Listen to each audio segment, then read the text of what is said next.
Hello, everybody, and welcome to the monthly AntiBubble report.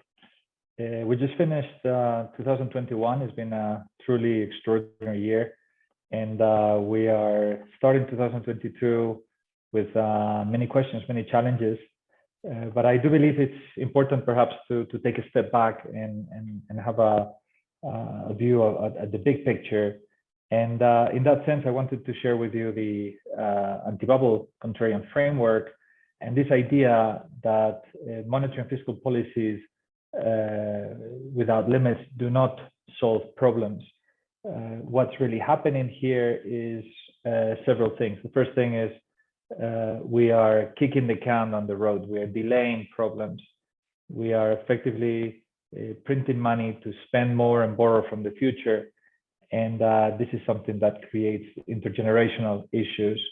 And as I said, it doesn't solve the problems. The second thing that we're seeing is there's a transfer of problems. When you actually print money without limits, you get into currency wars where you're trying to create a competitive devaluation versus your neighbors, and they themselves need to defend themselves and might be entering into their own aggressive monetary policies. And in that sense, we saw how what started in 2008 in the US quickly became and spread out across the world, but also looking into trade wars. And this is effectively almost the mirror image of currency wars. So if someone is misbehaving and they're devaluing their currency by, say, 20%, I may have no choice but to tariff you by 20% in order to offset that competitive advantage. And this is a very dangerous cycle. It's an escalation across monetary and fiscal, which I believe it's been driving global macro for a long time, and it will continue to drive markets in this escalation.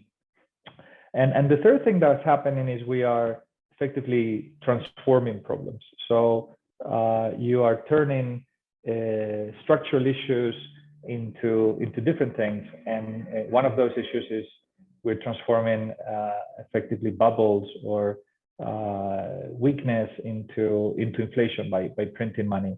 We are also creating inequality and social issues, which if we study history, we know what they can take us to.